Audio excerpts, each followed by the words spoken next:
Ni matumaini yangu kwamba hujambo na unaendelea vyema. Karibu kwa makala yetu ya siku ya leo. Langu jina ni Terajab Juma.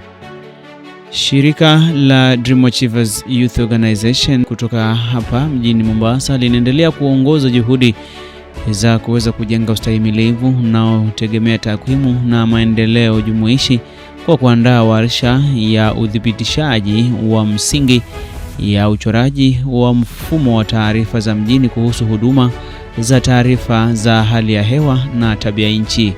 Kwa kimombo inaweza kutafsiriwa kama Weather and Climate Information and Services, yani WCIS Baseline Validation and Urban Information Ecosystem Mapping Workshop. Warsha hiyo imeweza kuwakutanisha wadau mbalimbali na wenye nguvu, wakiwemo wawakilishi wa jamii husika kutoka serikali ya kaunti ya Mombasa, serikali ya kitaifa, taasisi za elimu na taasisi mbalimbali pamoja na mashirika ya kiraia, na hivyo basi kuweza kuunda jukwaa madhubuti la ushirikiano, kujifunza na kubuni kwa pamoja.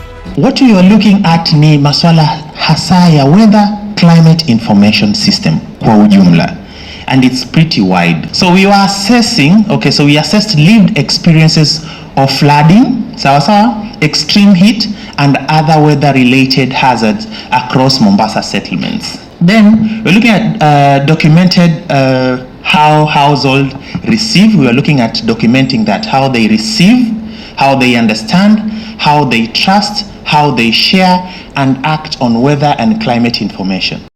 Kupitia ushirikiano huu, washiriki waliweza kuthibitisha matokeo muhimu ya awali, huku wakiweza kuchora ramani ya mfumo wa taarifa za mji.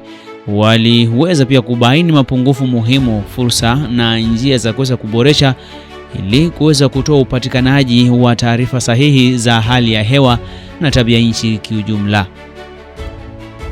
Hii ni muhimu katika kuimarisha mifumo ya tahadhari ya mapema ili kuweza kuboresha maandalizi na kuweza kusaidia kufanya maamuzi sahihi katika ngazi za jamii na sera kiujumla. The communities are ready to engage with the county, which has been doing so. I have seen counties unblocking the drainages within our communities. I have seen the messages from the Red Cross to alerting people on the rains. I have also seen messages from the Dio Radio. We have Dio Radio, which they were circulating on when to expect the rains. And actually, I can say that evidently that the impact of this rain has been minimized compared to other places, which we really praise the Dio and county government of Mombasa. Aidha, katika warsha hii iliyoandaliwa jijini Mombasa katika hoteli moja maarufu, katika warsha hii mbinu mbalimbali za vitendo ziliweza kujadiliwa ili kuwezesha jamii kuchukua hatua binafsi katika kukabiliana na athari za mabadiliko ya tabia nchi. Mbinu hizo ambazo ni pamoja na kupanda miti, kulinda na kuhifadhi mazingira yetu, pamoja na kuweza kuhakikisha kwamba maeneo yamebaki salama na safi ili kuweza kupunguza athari za mafuriko na uchafuzi wa mazingira. Animals roaming around, they eat the same trees and they eat the cabbages and whatever has been planted. So I think we'll be having a policy for animal protection and making sure that the animals are kept in an area. The way Afande was talking, because you go and ask whose animals are these, ni wa mzee wa mtaa. Whose animals are these, ni wa chief. Whose animals, ni wa somebody who is not touchable. So I think if we would have a policy whereby the animals are kept in a safe place where they don't roam around and they don't eat trees, they don't eat the branches, and we are able to have a safer environment. The other thing is about any information that goes through the chief barazas. Most of you will bear me witness. The residents and the people in the villages, they respect chiefs very much. So in the chief barazas, if the chief and the wazee wa mtaa and the nyumba kumi ambassadors will be holding barazas and they invite the various departments, the officers, the technical officers, and they hold barazas and they talk about how to dispose garbage, how to make sure the environment is clean. We start with the residential areas I know it is going to improve. And the same information will be in the mind. And when they board the matatus, when they go to the market, they are going to apply the same thing here. You are not going to dispose of garbage just carelessly.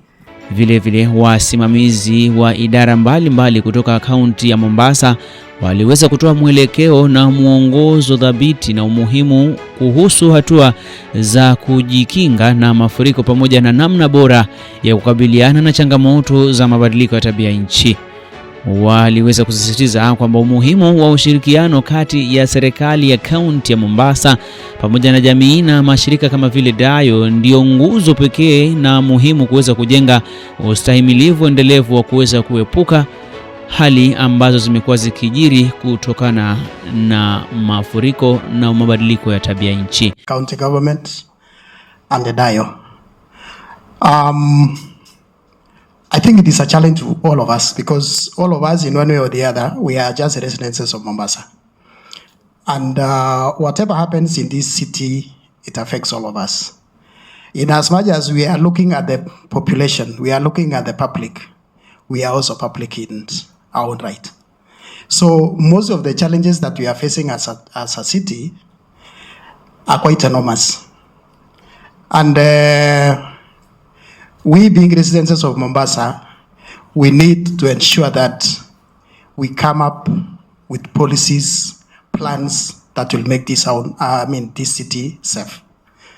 Because, of course, Mombasa is a city just but like the other 4 cities.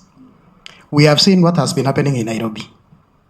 And if we are not going to put our acts together, then we are going to face a serious disaster, serious problems in this town. And Mombasa is very unique. It's not like Nairobi.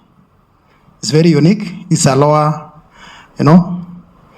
below the sea level. And therefore, most, in terms of maybe floods, and even the disasters related to fire. Mimi ni Terajab Juma na hii ni Dayo Radio.